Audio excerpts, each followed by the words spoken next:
Sir Ian Livingstone, it's a huge honor to meet you, sir. First of all, I would like to kindly ask you, how are you enjoying Portugal so far? I love Portugal. It's my fifth time, and of course... Fifth time here. Yeah, and it's the month of sardines, so I'm very... Yeah. So I want you to take me back to the early 80s when this started, defining fantasy, because I know that you and Steve Jackson, previously you were introduced to Dungeons and Dragons, if I'm not mistaken, right? We started a company called Games Workshop. Yep. And we were the original distributors of Dungeons and Dragons in Europe. Yeah. And then we launched White Dwarf Magazine, Citadel Miniatures. Old school. The Games Workshop retail chain, and then, of course, Warhammer. Yeah. We also used to run games days, which thousands of people come and play role-playing games. And one of the people who came to that games day was an editor from Penguin Books, and she thought, what is all this going on here? What is it? And we said, it's role-playing games. She said, can you write a book about it? Yeah. We said, no, let's write a book that allows you to experience role-play. And that's how the concept of the Warlock Fight Top Mountain started. We created a branching narrative with a game system attached to it.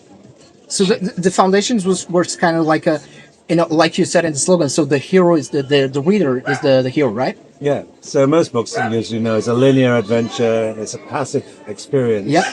If you may or may not like the hero or where it's going, but in a Final Fantasy game book, you, the reader, are the hero. So you make all the choices.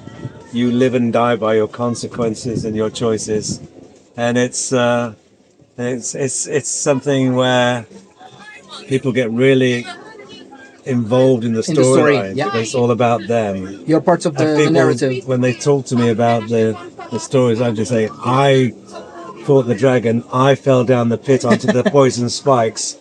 So it's all about them, and which was very powerful. Yeah.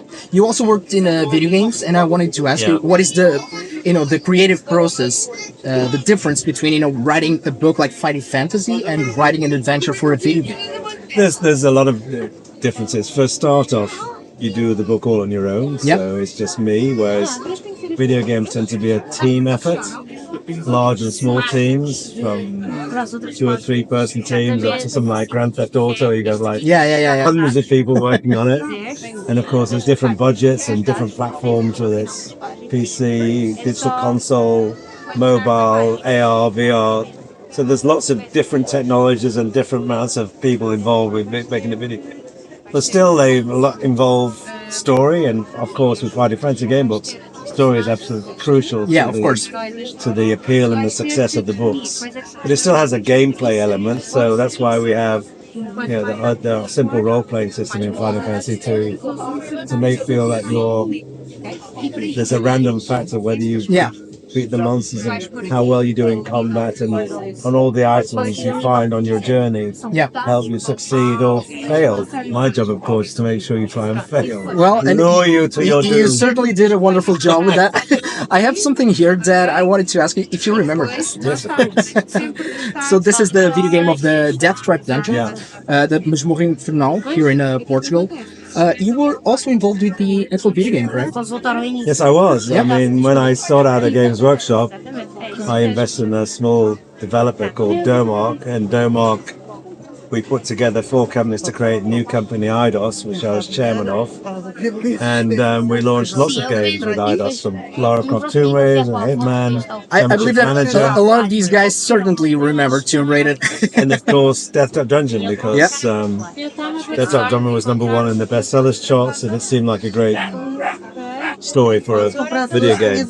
The game itself was more of an action game rather than a role-playing game. It was a new team that developed it. So. It's a fun game, very challenging, I must say. Like the book. And a bit crazy. Exploding pigs and some of the mad characters that you met in the Harlequins. So it wasn't the same as a video game, but there's a lot of recognizable characters in there.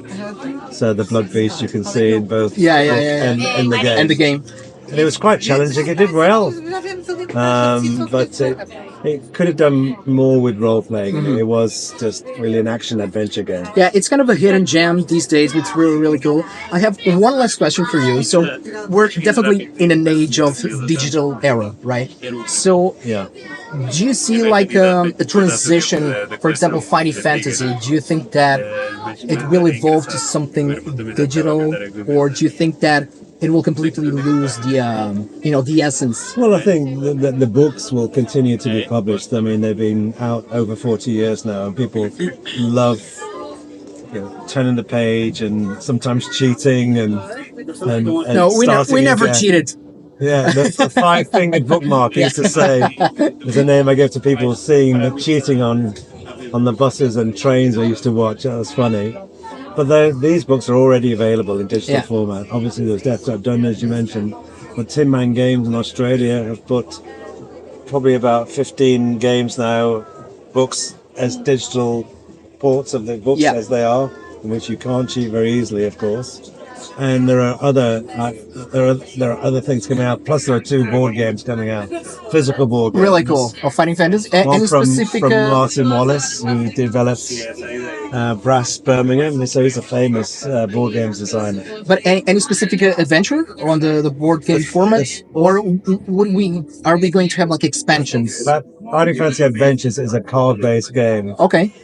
Where you just play the cards as they turn, and you go through the dungeon navigating it, and really amazing job they've done. So they incorporate 3 adventures in the first box. So it's Firetop Mountain, Deathtrap Dungeon, and Forest of Doom. The classics, yeah. And amazing.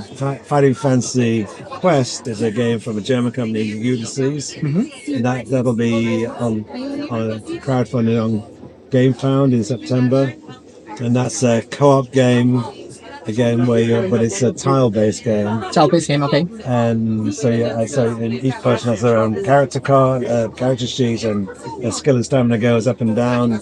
But you have to act cooperatively at the same time.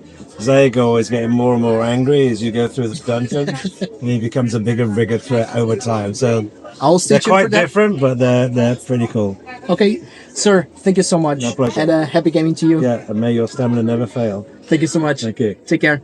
Bye.